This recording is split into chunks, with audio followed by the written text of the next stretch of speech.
Hey guys, welcome to the next episode of the Refuse to Lose podcast. My guest today is cross-code football superstar Charlotte Caslick. Now Charlotte rose to prominence 4 years ago by leading the Australian women's rugby sevens team to Olympic gold in the sport's introduction to the games. In doing so, her and her teammates achieved so much more. They were trailblazers in normalising women's contact sport in Australia, forcing the other major football codes around the country to invest heavily in their own women's leagues. Charlotte recently switched codes to play in the NRLW and was once again an absolute standout on the field before injury cut her season short.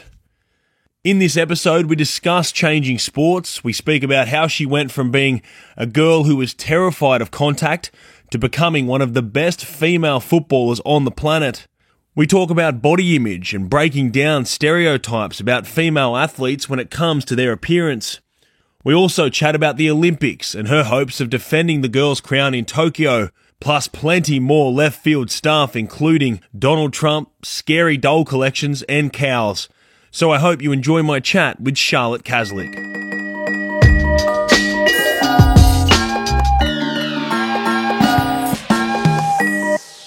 Charlotte Caslick, welcome to the Refuse to Lose podcast. Thank you for joining us. Thanks for having me. Well, I guess the first question, and I was just asking you, but it's how's your back? You've ruled out of the NRLW season with a fractured back, which doesn't sound too good. Tell us how it is. Yeah, it's okay. It definitely is a lot better than what it sounds. It's probably only 8 to 10 weeks on the sideline, which isn't as bad as some of the injuries I've had in the past. So, yeah, it's okay. It's pretty sore, but I'm just resting and lapping up the sympathy I'm getting from everyone. How did you do it? Like, was it innocuous? Like, it wasn't anything kind of a major... Yeah, I just dived on a ball. It, hit the uprights and bounced off, so I dived on it, and then the girl chasing kind of tripped over me and her knees went into my back. Yeah, so it was definitely an accident and whatnot, just bad timing, and probably hit me on the sweet spot, but yeah, it's just footy. Yeah, so, I mean, it cut short what was a pretty promising start to your rugby league career. How did you find playing in the NRLW? Yeah, it was fun. It was definitely different. I think I don't know, the high tackles, they were probably the first thing that I was like, whoa, this is so weird. I keep getting multiple people tackling me around the head. But yeah, I think that was probably the only difference in terms of the physicality of it. But yeah, it was fun, and you could see the difference that the rugby sevens girls had just from coming from professional backgrounds, I guess. We have that big training age behind us, and it kind of showed on the field. Rugby's different, isn't it? High tackle is yeah, they basically that you're gone. Yeah, in sevens it's literally red card, if not a yellow, definitely. So yeah, it was so different for us. Yeah, okay. It's pretty intense. That there's some. I saw the girls get into each other. It's very physical, isn't it? Yeah, I think they love that aspect, and I guess probably not being exposed to it as much. Once they get them into contact sport, they really find that they love it and thrive on running into each other. How did it come about you moving into the NRLW? Obviously, with the Olympics on hold this year, who called who? How did it happen? Yeah, it was pretty much just when the Olympics got put on hold, and we had no certainty around when we would play sevens again. And I'd had a pretty bad year with injuries and just wasn't enjoying my footy that much, and I think it was, my managers was let's have a go, if they are interested, we'll hit them up. So we spoke to the Broncos as well as the Roosters, and the Roosters just seemed like a really good club, and the people around there were super friendly and nice, and yeah, that's sort of why we went there, and it kind of just went from there. It was just sort of just to get me playing footy again, not just training for the sake of it. Yeah. What about the kind of technical difficulty or differences, switching from obviously 7 people on a field, a lot of room, a lot of one-on-one tackling? How was it different for you? And I know you played a couple of different positions, but how did you find the change mostly? Yeah, it was definitely a lot more structured. So sometimes I'd kind of be can you just pass me the ball straight away? Why does it have to touch 5 people before it gets to me? But I think they obviously enjoy running their plays and stuff, whereas at sevens we just swing the ball around as much as we want and probably don't have as much patience as what the league girls are taught to have. So that was probably the major difference, was just, knowing that I didn't have to get my hands on the ball every tackle and just sort of like wait for the moment, I guess. That frustrates me about rugby league sometimes. Like, I think there's really good players and they probably just need the ball, and sometimes rugby league gets a bit too, you're probably right, structured, or they've got to put on players, or they've got to work to an area to set something up. And it's like, mate, just give it to him. Like, you've got, a Latrell Mitchell in the centres or someone, just give him the ball. Yeah, like, literally. Is that what you think? Yeah, fully. And like, our whole game plan was around one-on-one tackles, and I was like, most good players can get to a one-on-one without having it set up for them. Like, that's what they're good at. Like Latrell, for example, like, he'll find a one-on-one no matter what. It's not that no one needs to help him get there. So that was probably the frustrating thing for me, was just sort of the structure behind it and not being able to just play what's in front of you and freely. But then again, I think it taught me some really good things, like straightening up at the line and all of that, which in sevens probably isn't as important. Yeah, okay. What position did you prefer playing? You played in the halves, played a bit of fullback. Where'd you prefer? I think I preferred fullback, just coming from, like, I only met the girls 2 weeks before I played, so I think I only was really starting to know their names by the first, like, week of the game. So being at 5'8", it was sort of, I don't know, I just didn't feel comfortable bossing them around and getting them to position. And like with my sevens girls, I'm so happy to yell at them and make them do what I want them to. But with girls, I didn't really know yet. I found that a little bit daunting. And whereas at fullback, I kind of placed myself where I wanted to be, and they were telling me if they wanted me in their little play or whatever. But so I think I liked fullback a little bit more. Who kind of taught you? Was there someone that you picked the brains of? I know, an NRL player, or which of the girls, or one of the boys? Like, is there someone that kind of helped you? My dad always sort of would give me tips, but he's also prefers the unstructured sort of play. So I'd have to be like, Dad, that's not what the coach is saying. So chill. But mainly the assistant coach, John Strange, he was awesome with me. He sat down with me like countless times with footage and did like one-on-one sessions, and like would go through the whole field and positionally where I needed to be, especially when I went to fullback, with like counting numbers at the back and all of that. So yeah, he was awesome and put in so much time and effort. And then I felt really bad when I got injured. I was like, oh, sorry. But yeah. How dare you? Yeah, he was lovely. So you mentioned the injury, like how frustrating, I guess, or devastating that it's grand final this weekend. The girls are going to be out there playing and you don't get the taste of it. It's definitely disappointing. And I also, like, the day before, had spoken to the Origin, Queensland Origin, and they kind of were seeing if I was interested, and I cleared it with rugby that I was going to get available for that time period. So but that was also pretty disappointing, because it's might be the only chance I get to play Origin if I'm still playing rugby, just with the timings of things. So that was a bummer, but I don't know, it's footy, so just got to take it. So you're a Queenslander. Okay. Because as I was saying to you before, I grew up in Queensland, but I'm born in New South Wales, and I'm going for New South Wales. So that does suck. There, like would have seen the girls' Origin, which is kind of just growing and growing over the last couple of years. It's pretty crazy. They get a massive crowd in North Sydney and stuff like that. Like, that would have been awesome to be a part of. Yeah, definitely. It's an awesome spectacle, and would have given me a chance to play with the likes of Ali Brigginshaw and those girls that are at the Broncos but Queenslanders, and that I'd love to play with one day. So it was a bit of a shame, but hopefully it does work out in the next couple of years, and we'll see. But it's sad. I was going to say, do you think that possibly, obviously the season's so short, but there might be a chance in the next couple of years that you might think about rugby league again, and if it works out timing wise? I think so. I've been with Sevens for, I think, 8 seasons, so they're always keen for me to freshen up, and if I need to do what I've got to do to keep coming back to the Sevens and wanting to improve and whatnot, they're so happy and supportive of that, which is awesome, I guess. So if it all aligns, like next year the Olympics will finish in August, and I'll be off contract, so again we can just look at our options after that. touch wood, the Olympics is happening in August. Yeah. Who knows what's going to happen? We'll get onto the Olympics in a little bit, but I want to talk about, I guess, how you got into rugby sevens to start off with, like, because I know you were telling me that you played a lot of touch, but you played a lot of other sports when you were growing up, hockey, athletics, things like that. How did you decide rugby sevens? Because, I mean, it wasn't probably one of the biggest sports coming through for girls, especially when you were younger.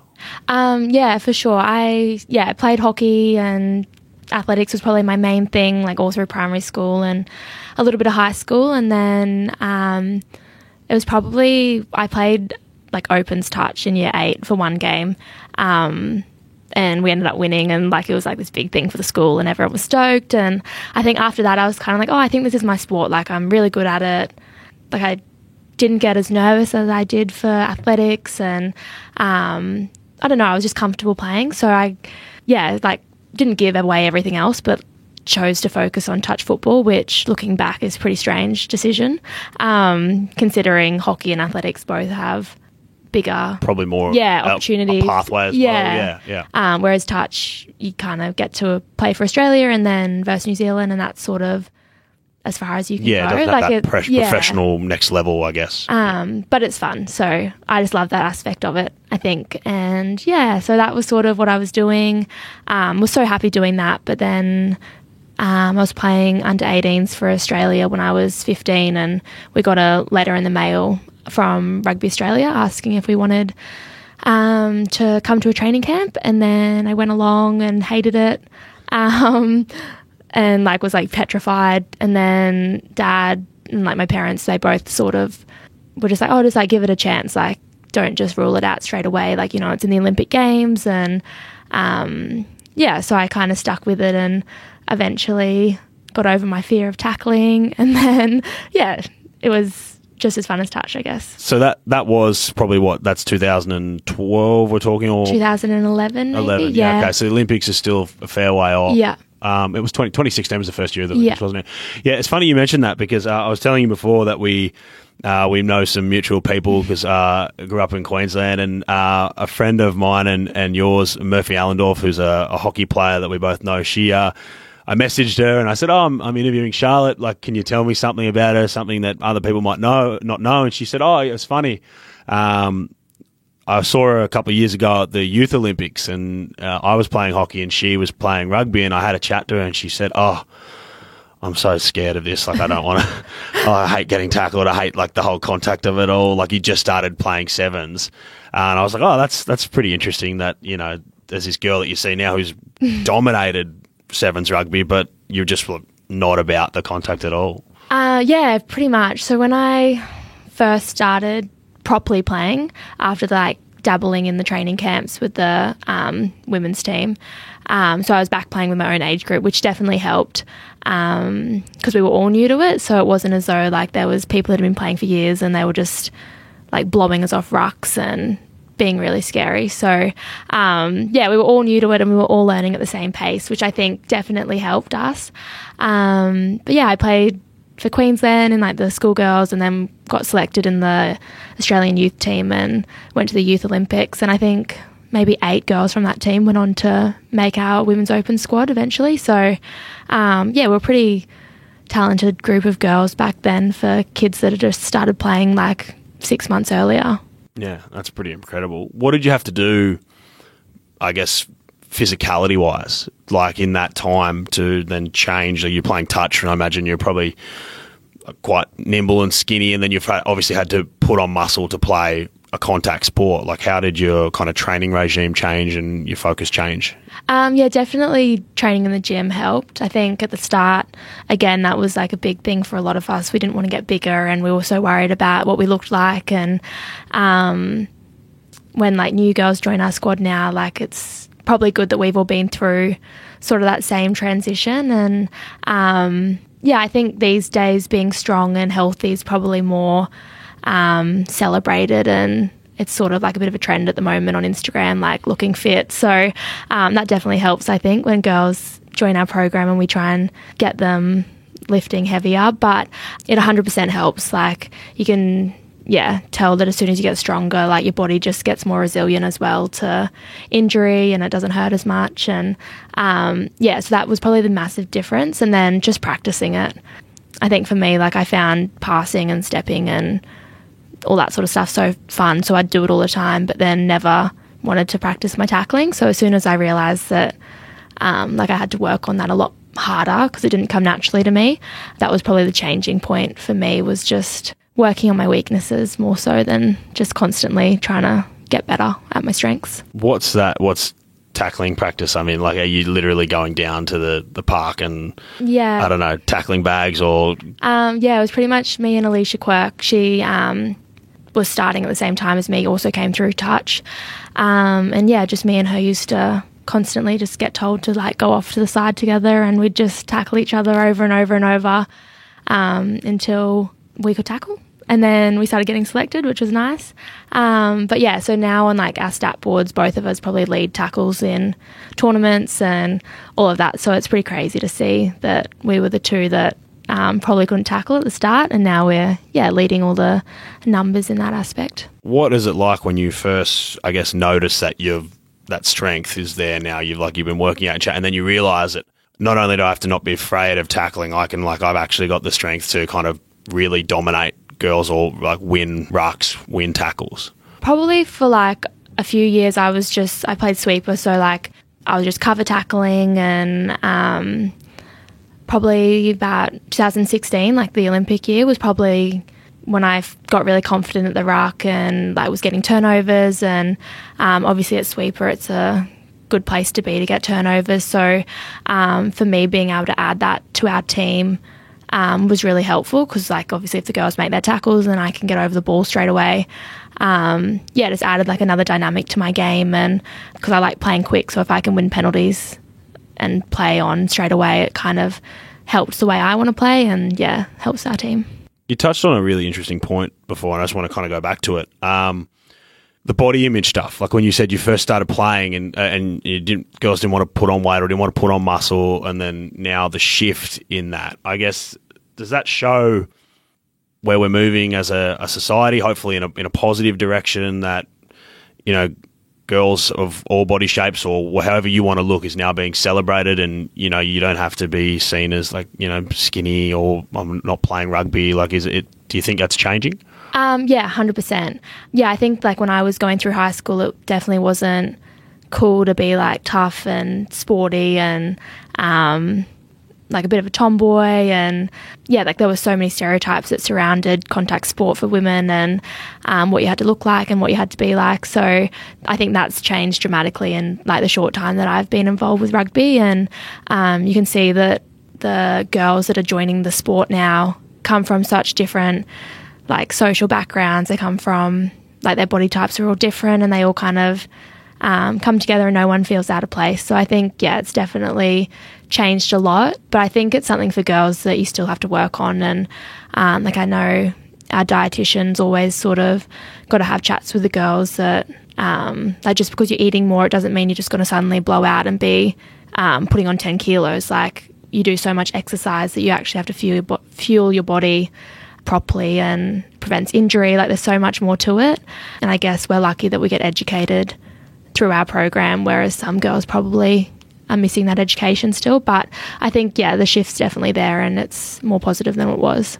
Like talking about that shift, like yourself as well, probably been at the forefront of that in terms of some of the things that you've gone on to do, like modelling, magazine shoots, like you're in like Vogue or Stella or something like that. One of the girls told me that anyway. Like, can't say I'm an avid reader, but no, they said to me like, oh, you know, you should ask her about how that feels to kind of that it's breaking down that barrier of, you know, sport can be sexy as well, and we can be on these cover shoots, and you don't have to be models as well, like stick thing models like that. How did that feel to be like to hear that? That's people look at you and go, oh wow, that's amazing that they want her on that.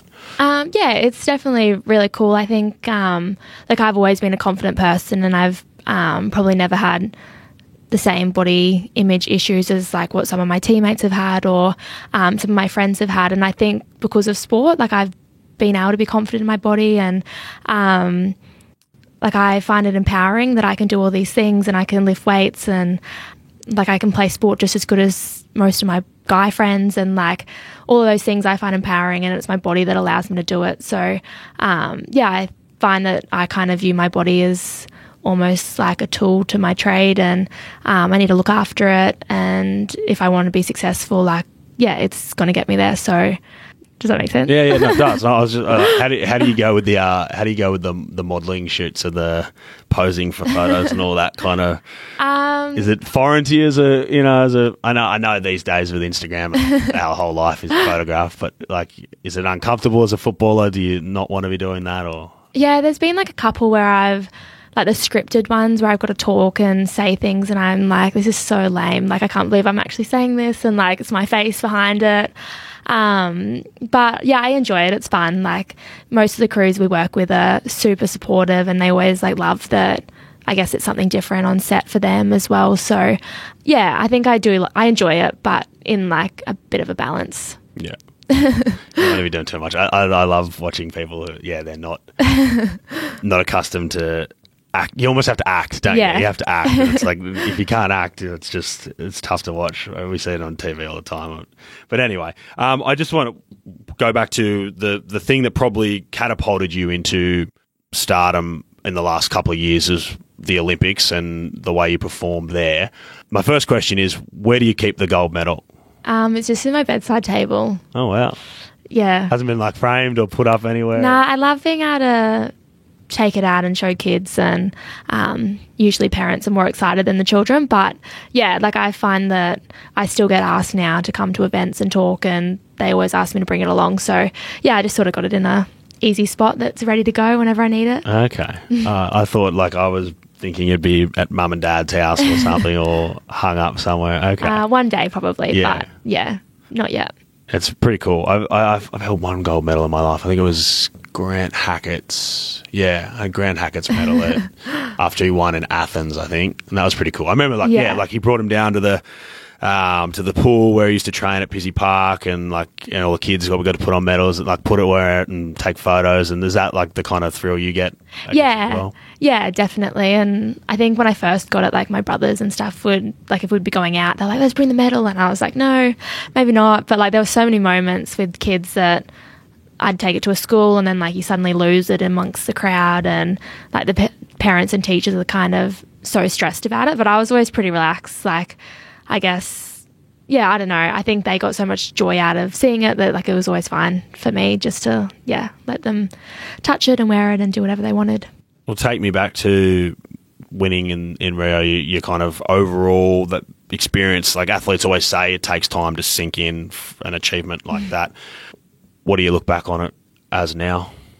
I think for us in Australia and contact sport, it was probably like a massive game changer in the sense that after that, the AFLW started, NRLW started, the Super W started for the 15-a-side rugby game. And I think by us playing on like the world stage and having so many eyes on us normalised women's contact sport a little bit.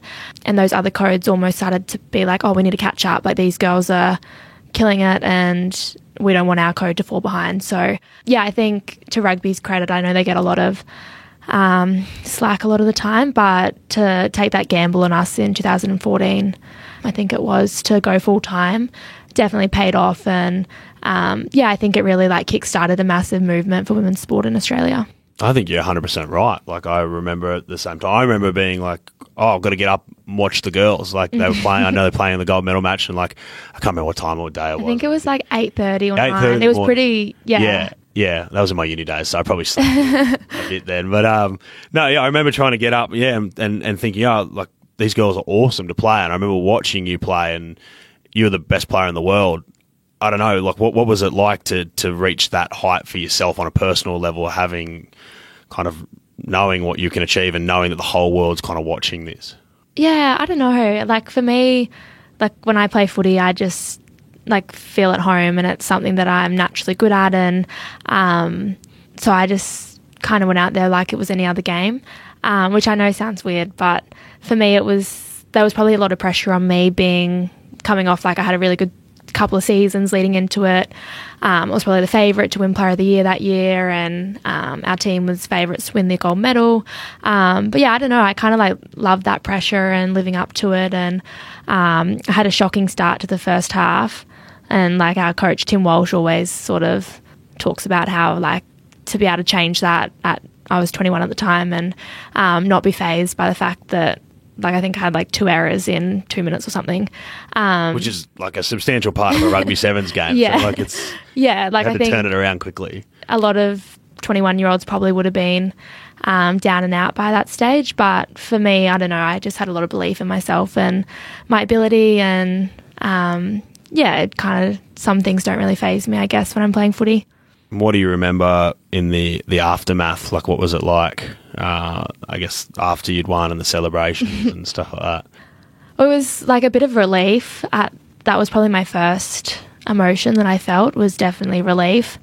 Like when they actually scored to end the game, but it was sort of like, can this just hurry up? Like we knew we were going to win no matter what, even if they scored. So yeah, they scored, and then I don't know, it was a bit bittersweet because it's kind of hard to celebrate when they've just scored a try. But yeah, it was definitely relief to start with, and like our friends and family were all there, and yeah, we kind of like had to run back and get changed into our tracksuits really quickly, and everyone was excited, and like my Instagram was going crazy and like all of those sort of things. But yeah, then we went and celebrated with everyone. Bill Pulver put on a big bar tab and let us celebrate, so that was pretty fun. That sounds epic. Yeah, like and then in the I guess maybe the week or so afterwards, did you hang around? Did you just soak it all up? We have to stay for the duration of the games.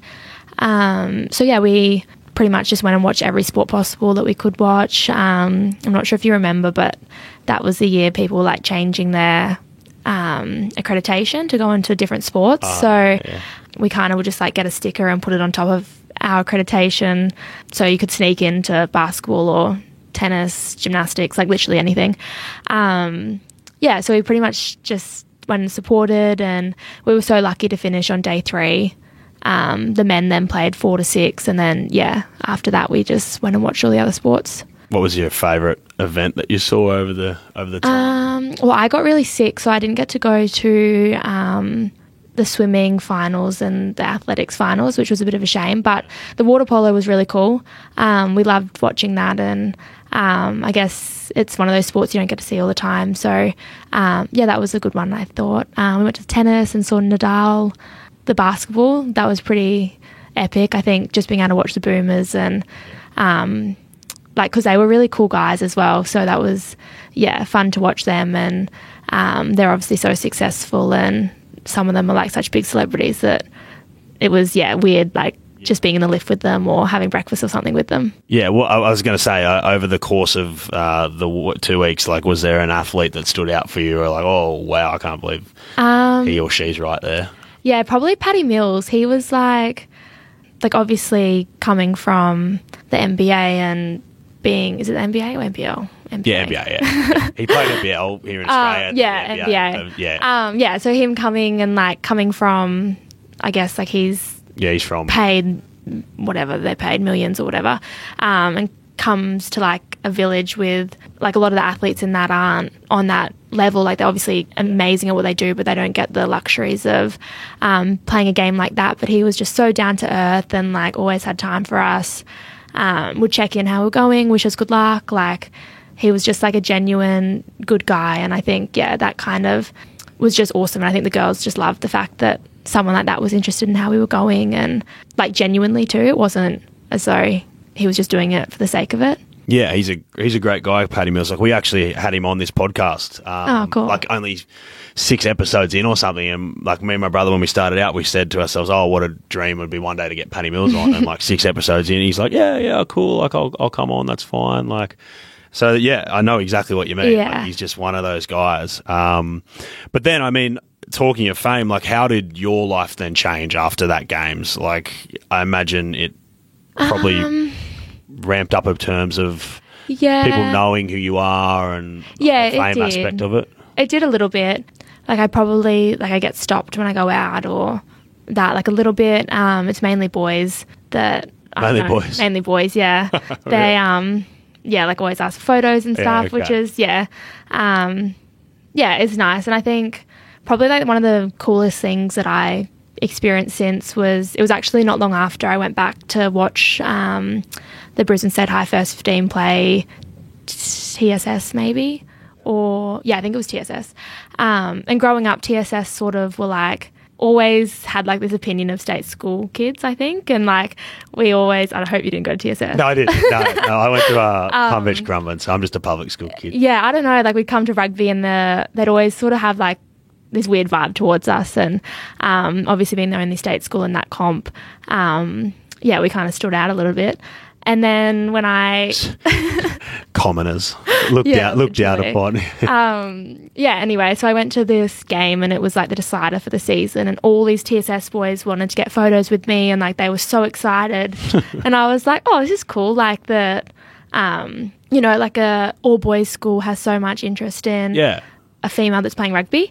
Yeah, and I think that for us as a society, that was like a really cool point to be at, that yeah, like these young boys were almost idolizing the fact that I'd won an Olympic medal for Australia in a sport that they all played as well, which I don't know if like 10 years earlier that would have been so cool. So yeah. No, absolutely. Like, yeah, that sums it up perfectly, that you mean teenage boys can be influenced by a female rugby player. Like, yeah, that wouldn't have been heard of, I wouldn't think. Yeah, so no, that was pretty special. And yeah, it was nice just to see like, yeah, young boys, because young girls obviously were like, oh my God, we've never seen girls on sport before. Like, of course they're going to be like moved by it. But yeah, to see the boys also be influenced was really cool. Yeah, absolutely. Well, like in terms of Olympics now, I mean, where are we at? What do you know? Like, what are your kind of hopes for next year? Like, you're hoping that everything goes ahead. Like, what are they telling you? And also for like the actual sevens competition, like what happens moving forward, moving into next year with you guys? Yeah, so we're like still training full time. We're hoping to maybe get like a bit of a hub going with New Zealand and Fiji just to get some games in. But in the meantime, we'll just play against each other like every 4 weeks or so. We're just doing internal games.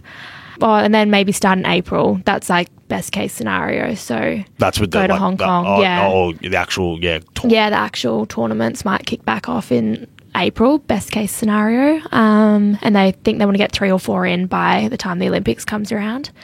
But yeah, if not, I think they want the Olympics to go ahead no matter what. I think it's really important for Japan and for the Olympic Committee. So there's been like chat around whether we like quarantine here and then go over, if we quarantine over there as a team, so we can still train and do all of that, then play a competition and you pretty much leave straight away. No crowds. Yeah, that's what they think. Kind of like worse. I think that's at this point, if it's like exactly as it is right now. But obviously if there's a vaccine, that kind of changes everything and hopefully makes it more positive. How do you think that would be? Like, would just be such a surreal kind of experience for the Olympics. I mean, it's one thing here in Australia, but like an actual massive international event, no one there, you don't even get to celebrate, you don't get to go watch. Like, have you thought about how that might be? Not really. Like, it would be really weird, but I guess you know that everyone's tuning in online, and it's probably almost like more pressure in the sense that like it's going to be dead quiet and all eyes on us literally, because everyone just be watching through the TV screen. So but yeah, I don't know, I think for all of us we just want it to go ahead, so no matter how it happens, yeah, we just really are kind of hoping and praying that it does. What about backing up the gold medal? Like, it's one thing to win one, but what about the pressure of trying to defend your title? Yeah, I think the stats around a team winning 2 medals, like gold medals back to back in a team sport's like really, really uncommon. So we're kind of like aware of that. But I think this extra year for us has been a bit of a godsend in the sense that we didn't have the best season last year. Like, we were probably coming into the Olympic Games not very confident, which was completely different to what we were in Rio. So yeah, we've got like another year, I guess, to prepare, like toughen up some of the girls and make them a little bit more resilient, I think, and hopefully practice winning, because I think yeah, like some of them have never won a cup final, so being actually like knowing how to win is really important, especially in sevens with the momentum swings of the game. Yeah, as you said, the results probably weren't tracking as well, and it's a different kind of feeling, I guess, coming in with so much confidence and expecting to win, as opposed to coming in not really knowing how the team's gelling. But you think it's a good thing that you've kind of had more time, do you? Yeah, I think so. Like, we've got some really good young girls coming through, and they probably weren't going to be ready this year, but next year I think they'll definitely be pushing for spots, and that just makes the depth within the group better, and everyone has to train harder, and it just becomes more competitive. So yeah, I don't think it's a bad thing for us necessarily. And then I guess the Kiwi girls were almost like riding this massive high. They've won back-to-back cup finals for, I don't even know how many they've won in a row now, but like they're on this massive winning streak, and they would have been like really hard to beat in Tokyo, and obviously losing in Rio, they've sort of got some old wounds there that they want to get redemption on. So I think they're probably feeling the opposite, that they've like missed their chance in a way this year to make the most of that opportunity. So might deflate them a little bit. Yeah, maybe. Hopefully. Yeah. Oh, hopefully, because like we need you guys to be beating the All Blacks or the girls, because we can't seem to beat them in the blokes. So that was like I remember in 2016, everyone was like, we don't care about the Bledisloe. We care about the women's rugby, because we are killing it. What's the next progression then for women's sport in this country? You mentioned it before that when the last Olympics rolled around, that really kicked off the whole movement, I guess, with the NRLW, the AFLW. What's next? Where do we go to now? We're another whole Olympic cycle down the track. I think like the AFL's obviously expanded the competition to have more teams for the girls, which is obviously the way that they've got to go. I know Rugby League are looking at doing the same thing, but I just don't know if the depth's there yet to add more teams in, because it definitely dilutes what they've got. And I think if you lose the quality in the competition, that's sort of when people watching become less interested, whereas at the moment, like, it's quite good quality, so you can attract viewers and people are interested in watching. And yeah, I think that's probably like my only fear, is if they grow the game too quickly, it could end up just sort of making the product not as good quality. So I think they've just got to be really careful, and I think it all sort of starts at grassroots level. I know, like with Rugby Sevens, we really need to find better pathways that we can develop so that girls can play footy the whole way through, because Rugby League and AFL are just so good at creating those pathways, and rugby just isn't. As you see, I mean, you're probably out there in the community and seeing how much the games for girls all over the board have grown. Like, do you think within the next, 20 years, are we at the point where you think there could be a full competition, like maybe a full NRLW competition that runs the length of the male season, same with the AFL, and however the Sevens, obviously you guys already play a full kind of year competition, but with the women's rugby, full 15-a-side as well? Do you think 20 years? Yeah, I think so. I think 20 years is definitely achievable. Like, just the progress that they've had so quickly is like, puts it in good stead. But I think it all kind of starts at the grassroots for everything, and they've just got to make sure they look after that before they kind of expand at the top and not get it the wrong way around. Because I feel like, sometimes, especially in rugby, they sort of focus at the top and forget about the bottom, and then therefore there's no one kind of filtering through. So I think 20 years is definitely achievable, and I know all the codes are really looking to go that way.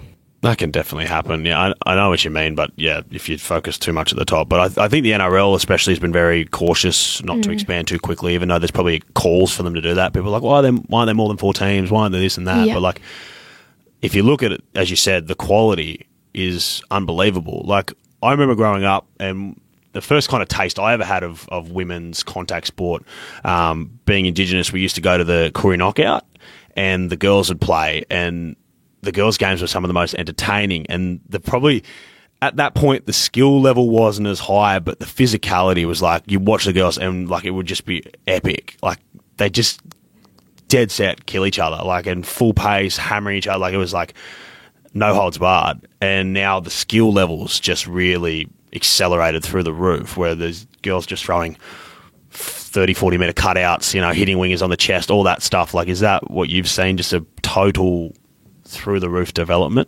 Yeah, definitely. I think the skill levels, like every year you can see it's getting better, and the little technical things they're getting better at, because the effort's always there with girls, and they're really good learners. I think they're always like willing to take on board feedback. So I think, like I know coaches I've spoken to love coaching girls because they are just like sponges. They just want to take as much information as possible. And yeah, so I think technically like they've gotten so much better. But I think the most entertaining thing about girls is they are always flat out and they like give everything to it. And like, they probably sacrifice a lot more than what boys do to be able to play. So they always sort of have like a little bit more that they're playing for, I guess. And it shows on the field, I think, anyway. It's interesting you say that that's sacrificing. Like, I've been to a couple of press conferences over the last couple of years where like Cricket Australia and other entities have announced like full paid parental leave from like women that have children while they're playing, and some of the girls told stories about how when they were coming through, and especially the cricketers, they had some of the mums literally breastfeeding in the change rooms, and then they'd go out and score 100 playing for Australia. Like, and now we're at this point where, you know, they're giving them full time. You can go and have children if you want, come back, play. Like, we've seen a lot of tennis players do it. Like, is that moving in the right direction? Have you seen that, like, kind of, I guess, positive support from the governing bodies? Like, I know Rugby Sevens has been professional for a long time and has probably led that way, but is that what you're seeing now across the board? Yeah, definitely. So we have one mum currently in our squad. So Emily had a little baby girl, Alice, last year. And she was obviously hoping to play the Olympics this year, and she played her first tournament in January, so not that long after really giving birth to Alice. But yeah, like, she was so well looked after throughout the whole process, and she could come into training if she wanted, but they were monitoring her really closely with her heart rate and making sure that everything she was doing was safe. Like, pelvic floor specialists, like, they provided so much extra care for her, which I think is awesome. And then after the baby, when she did have Alice, like, Alice was always allowed to come into training if she needed it, and all of those things, because obviously they want us to come back as soon as possible to sort of like get the ball rolling again. But not many mums are probably willing to put babies in daycare at, 2 months old. So the fact that, like, she's allowed to bring her in, and the whole of Rugby Australia staff sort of like pitch in and help, and it was really nice to see like how much support she was getting. And she's finally like getting back to where she was before her baby. And I think she wouldn't have been able to do it if she didn't have the support of everyone at the business. Yeah, that's unreal. And like, some of these women that come back and just achieve so much after having children, like, it's crazy. Like, yeah, especially some of the tennis players as well. You've seen Serena Williams and come back. Like, it's amazing. I just want to get your thoughts on, I guess, when you were probably growing up, you probably didn't have many, you wouldn't have had many female footballers to idolise. Like, what's it like now having little girls look up to you? You mentioned before that some of these young guys, that surprises you, but you always said the little girls kind of notice you. And Gemma, a mutual friend of both of ours, told me, she said you'll be embarrassed by this, but she said you're always so giving with your time about helping out or like making contact with little girls, or they might reach out to you or things like that. Tell me about that. Yeah, I don't know. I think, growing up we never had it. So it's the fact that they can now see us, and there's like the saying, you can't be what you can't see. So the fact that like we are now out there and they can see what we're doing, and I just, try to make myself as accessible as possible. And my dad's been a massive, I guess, sort of supporter in that, and he's always pushed me to do it. And so he also helps like with my Facebook page, and if parents reach out, like, he'll organise to get me to send stuff to them or videos, and I try and show up at like grassroots events as much as I can. And I guess there's some athletes out there that probably charge a lot for their time, and that's something that I guess with my parents, they've been really generous to kids throughout my whole life. So it's sort of been like drilled into me that you do it for the love of the game, and that's literally the only reason I do it. I'd never,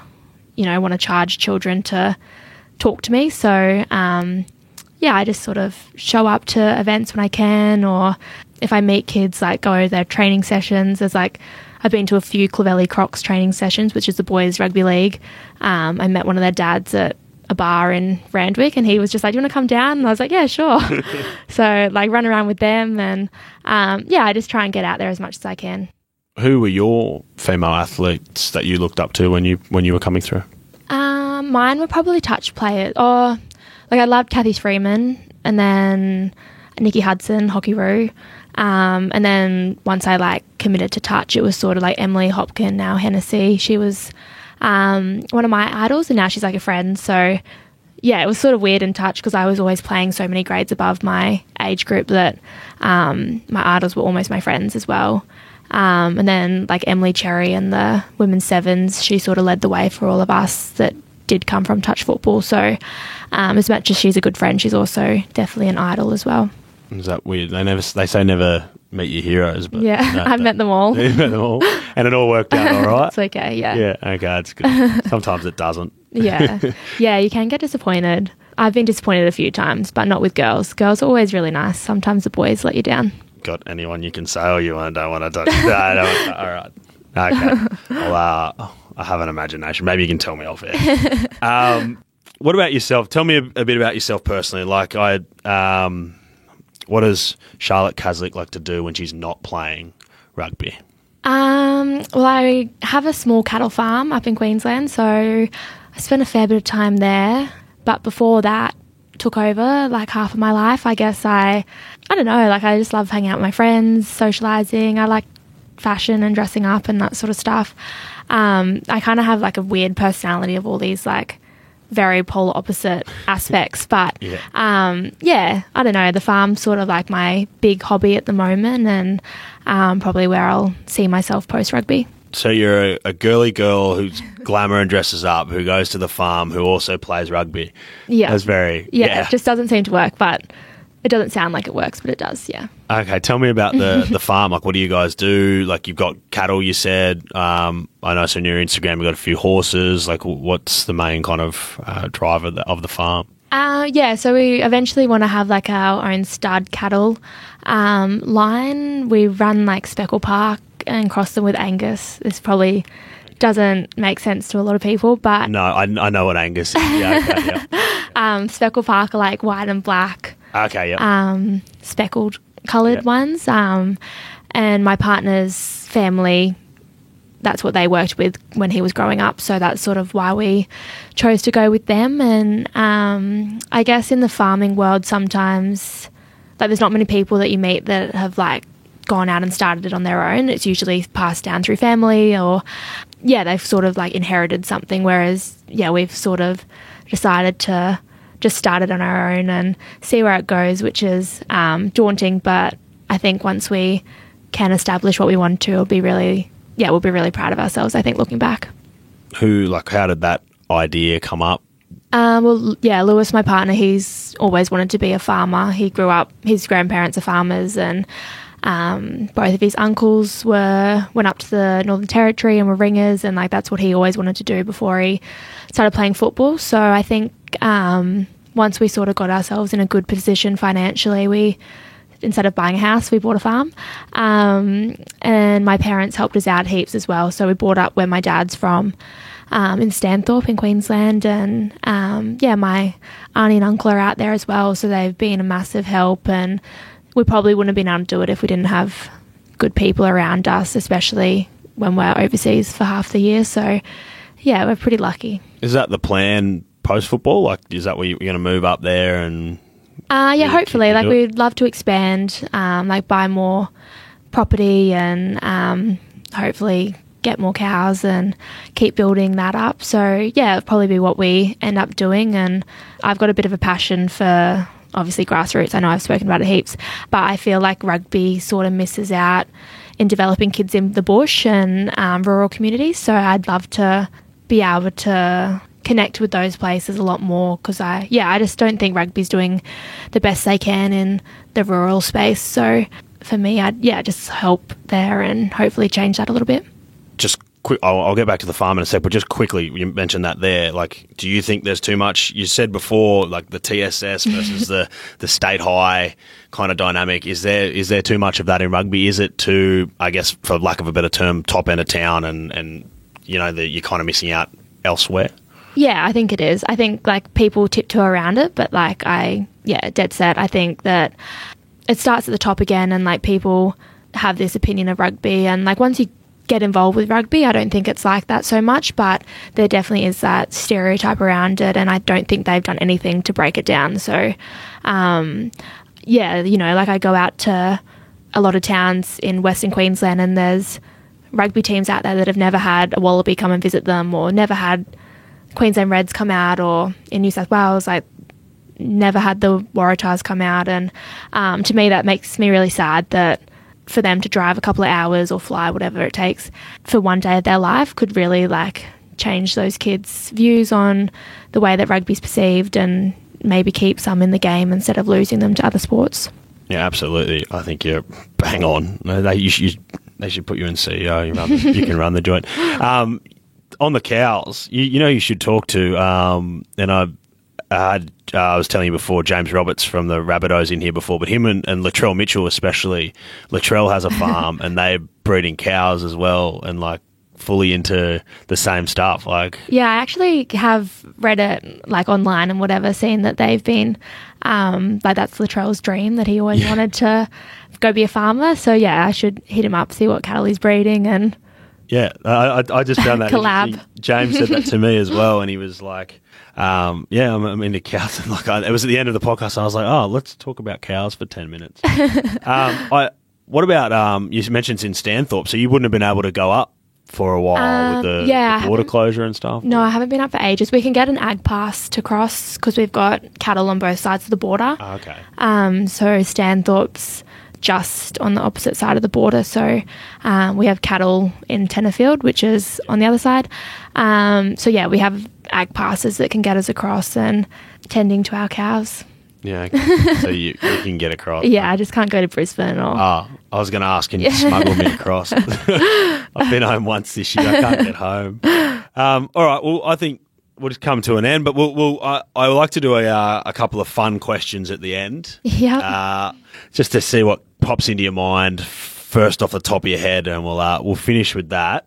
So, what about any hidden talents? Oh, I'm a really good skipper. Skipper? Yeah, like jump rope for heart, skipping, yeah. Okay. Like are we talking the, two girls at either end and you're jumping in the middle, or you're just skipping, like just solo skipping like a boxer training or something? I can do both. I was part of a jump rope for heart team in primary school, and it's just something I've never forgotten. Okay. I don't know, I can pick up a rope and still do all the same tricks I could do when I was little. What, the old, like what are the crossovers and the double unders? Triple unders. Okay. Oh, so you could have, maybe if they reintroduced that to the Olympics one, that can be. Yeah, that can be my next cross-code move. Charlotte Caslick goes into skipping. I'd love to see that. No, skipping's, do you still use it for training? Like, yeah, I love it. I try and do it a lot, I think, because it's fun and I can do all my tricks and whatever. Time goes a lot faster, and I think it's better for you than running, apparently. So, yeah, I try and like make the coaches have skipping contests with me at training and get some good deals out of it. I love skipping. Like, I'll always, if there's an exercise I hate at F45 or something, I'll just go, I'll grab the rope, skip. I'm a bit of a bludge. But anyway, what about bad habits? Do you have anything that springs to mind that someone, or maybe someone else has told you that you... I probably have a few. I'm really messy. That's probably the worst one. Okay. I don't know. Is that a bad habit? Yeah, probably. Yeah. Live with. Yeah. I'm very messy. I think I don't know, the older I get, I just still am messy. I think my mum's hoping that one day I'm going to like grow out of it, but still messy. Is that your worst habit? Yeah, I bite my nails, but I get them done so I don't bite them. But yeah, if I don't have like S&S on them, I'll bite them. How do you go? Can you play with nails? Can you play with... Yeah, they just have to be like not too long. Not too long. Okay. Do they do the actual... I remember like when you were growing up, they always did the nail checks and that. Do they still do that? They do it rugby league. Yeah, they didn't... they don't really do it for rugby sevens. But yeah, league, they started doing it. I was like, oh no. But yeah, mine are fun. What about, just slightly off topic, but have you ever had your hair badly pulled? I've seen the hair pulling recently. Yeah. It seems like it's a bit of a thing. I was like, have you had it really yanked? Yeah, I would have been like Sevens Nationals one time. I was running and I had like a long ponytail and like my legs fully came off. Bad? Yeah, it was like when people slip on a banana. That was like what I did, but it didn't hurt at all. Yeah. It sort of was just like so fast, and I don't know. I think there's so much carry on about it, but like we have long hair, people's hands are everywhere. It's bound to happen. Yeah. I don't think there's anything that bad about it. Yeah. And I mean, if it's the difference between winning and losing and it's a girl's hair, you're just going to have to go for it, aren't you? What about superstitions? We've had a few people on this podcast that have had some real strange ones. Do you have anything off the top of your head that you have to do before you play, or anything strange you have to think about? I don't really have any, because I'm always like, what if it's not there one day and all I can think about is that I didn't do my weird habit. But I have like a doll that I take on tour still. A doll? Yeah, she comes everywhere with me. It's sort of like a comfort thing. And then myself, Emily and Quirky, two of my teammates, we all high five before we run out, like in a certain order. Okay. But then Emily got pregnant, so she kind of ruined the superstition. Yeah. That sounds... I love... Athletes always say the same thing, like, no, I don't really have anything except this, and this, which I do. So the doll, describe the doll to me. Is it like a child's doll? No, she's like a rag doll. Yeah. It's weird. She's like part of a Living Dead doll collection. So I used to collect them. So it's super creepy. Yeah, I used to collect Living Dead dolls when I was little. Oh, wow. Yeah, weird.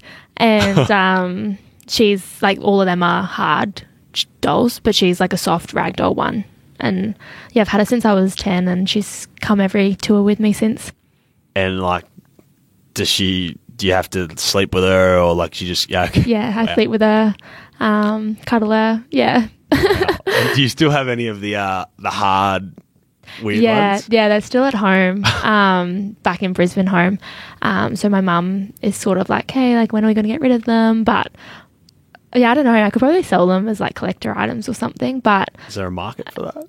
Yeah, weirdly there is. Our captain actually sent me like a doll's house she went to the other day and was like, I thought of you. And I was like, oh. So your poor mum, she doesn't get the Olympic gold medal. She gets the creepy doll collection. Yeah. Wow. Yeah. That's great. It's a bit rough. See, I didn't expect that. There's always something weird. Every single one, they've always said, no, nothing. And then it's like, oh, yeah, I do this, and this. What about, would you rather be able to read minds, see through walls, or know the exact age in which you die? It's a bit grim, but... Probably read minds. Read minds? Yeah. Why? It would probably be a lot if I could read minds, but I don't know. Sometimes, especially... when you play with girls, I'm not sure if you've played mixed touch or anything before. But no, but I've had interactions with human women, so I'm familiar with wanting to know what they're thinking. Sometimes I'm like, well, you could have just said that. Like, it would have saved us all, like, 2 days of pondering about, like, why you're so sad, or, like... So girls do that to other girls as well, do they? Yeah. Okay. Like, girls are hard work, and I think if I could read their minds and I could just tell the coach, like, that's fine, she's all right. Okay. She's just, this is what's going on. Or just when they don't understand something, they're not saying like, oh, I don't get it. Like, why do you keep getting angry at me? Like, I just don't get it. They just don't say anything at all. So it would be helpful if I could read their minds. Okay, yeah. I think I'd take that too. We asked this one, most famous person you've ever seen in like a locker room or like in the game sheds afterwards, someone that's come in to congratulate you or congratulate the team. You ever had anyone random walk in? We've had like a few old Wallabies. Yeah. But like obviously girls coming from not rugby backgrounds, sometimes they don't know who they are. Yeah. Which doesn't go down too well, I don't think. I don't know. I feel like Quade Cooper came and watched one of my first games when I was still at high school. I was playing in the club 15s comp, but he's now a friend. So like, yeah. Meeting your idols. Yeah. That old. Yeah. Yeah, I don't know. I feel like now in the rugby scene, it's so such a small world that I don't think they're famous as much anymore. Yeah. They're just normal to me. Yeah. So we had Kieran Jack on, the old former Swans captain, and he'll be tough to beat. He was like, oh yeah, the Dalai Lama came into sheds once, the Swans sheds, and started talking to them and stuff. And I was like, that would be tough to beat. We've never had that. Okay, this is a really random one. Like just a total. I've got a mate who thinks of weird animal scenarios. He wants to do a whole podcast on it. You've either got to there's a 50-metre pool, right? It's filled with water. There's a great white shark in it. Just one great white shark. You've either got to get... So you've just got to get from one end to the other. You can do it any way you want. You can go along the bottom. You can hug the edge and kind of creep your way around. Whatever you want to do, you've got to do that and get to the end. Or empty pool, 5 crocodiles in the pool, and you've just got to survive in the pool for 10 hours. Definitely the great white. You go on the great white. Yeah.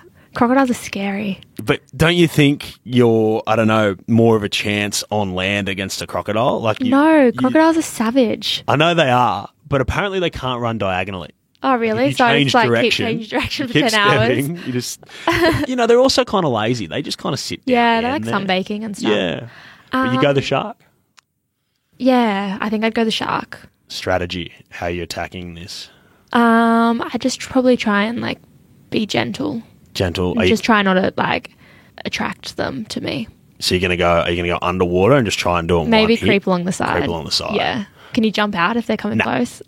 No, you just if Yeah, I don't it know. decides to eat you, you go. And then what are you meant to do? Like punch them or something if they get Yeah, close? if you want to.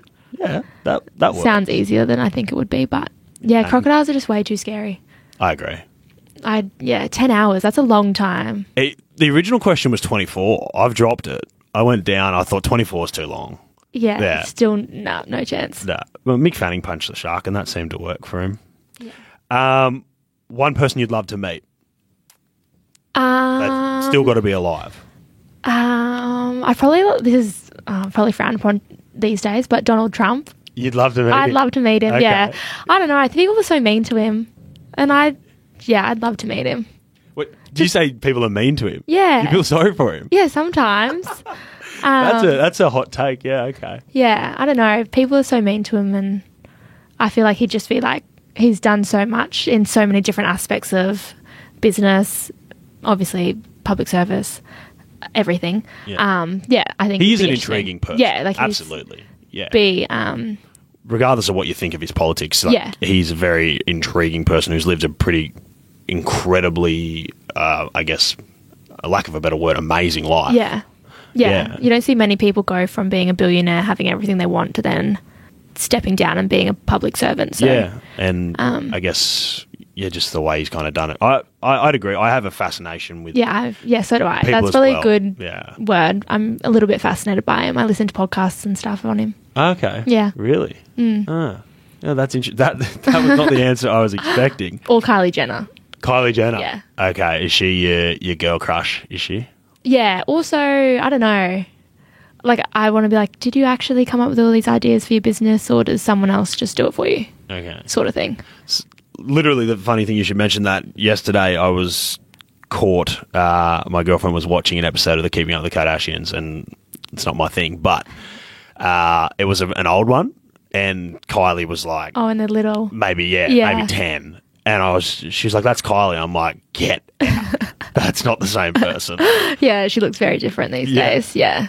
And it's funny to think that she's gone on to be the richest of all of them, like of all those people. Yeah, it's insane. 800 million or something she's worth. Wow. Okay, so Donald Trump or Kylie Jenner. It's an interesting mix of people. Have you? This is a strange question to ask. Probably shouldn't ask it. But have you seen the film clip with the who is it? Cardi B and and Kylie Jenner's in it. Yeah, the WAP song. No, I haven't actually. Some of our teammates constantly do the dance, but I don't know. I'm not that big a fan of it. It's to be honest, confronting. Yeah, it's a bit much. It is a bit much, but yeah, the Kylie Jenner's just this random cameo, just out of nowhere. She just walks out in a leopard print. Yeah. Okay. Yeah. Whatever. It's not the weirdest part of the song anyway. What about sledging? Like, do the girls sledge like the guys do? Do you? I think girls do a little bit, but it's not like funny. So like my first NRLW game actually, the whole time it was just like, kill her, like you're shit, like she's so shit, someone kill her. And I was like, okay, well, like I'm not shit to start with, but like you could probably come up with something a bit more creative. Yeah, okay. You know what I mean? I was like, it's not really like bothering me that much that you guys think I'm shit, but yeah, get better at sledging. Yeah, I think they need to get better at sledging. So that's a funny thing about guys, and people say, whatever they can say about footballers, but when it comes to creative sledging and nicknames and just good banter, awesome at it. Yeah. It's just, they're very funny. And so the girls are a bit far behind on that, you reckon? Yeah. And then I think girls take it a little bit more personally as well. So at training or whatever, it kind of gets to this point of sledging, fun banter, and then suddenly it's a proper, do we hate each other now, or where do we go from here? Take them all. Yeah. Yeah. Guys have got that leave it on the field a bit more down pat. Yeah. Yeah. Okay. Maybe in 20 years when it's professional and we're all there, they might be queens of it. We're all working towards it. Okay, final question, and thank you for being such a wonderful sport and giving your time to come on. It's been such an entertaining chat, but your advice for future generations, young girls listening to this, young aspiring athletes, what would you say to them?